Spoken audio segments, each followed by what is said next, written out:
My name is Isey Weston-Williams and I'm from a town in England called Addlestone, just outside of Greater London. It has a population of roughly 10,000 people and it's where I've lived for most of my life. I applied to do an educational volunteer placement in Canada, as it's something that I wanted to do since I was 16. I wished to volunteer in northern communities as I felt the need was greatest in these places.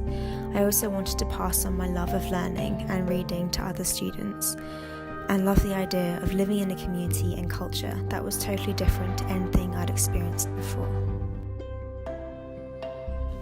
When I arrived in Canada, I trained for 4 days with 6 other volunteers in Ottawa at CUSO International. My initial panic and overwhelming homesickness soon abated once I got to know the other volunteers, especially as 2 of them were also English. Once I arrived in Fort Simpson, the high I was riding crashed spectacularly as my first wave of culture shock hit me.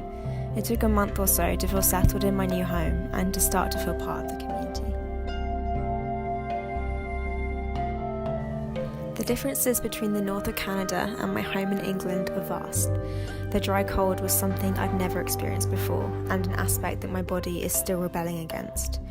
Small things like mannerisms and slang have proved to be very different and provide either small hurdles or comic relief.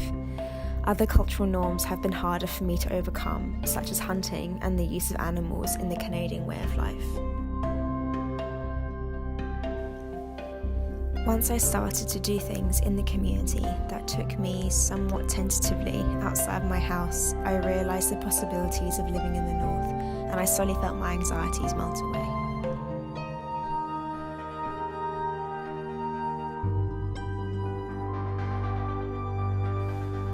I still have 7 months left of living in this small village, and there's so many ways I hope to challenge myself and step outside my comfort zone.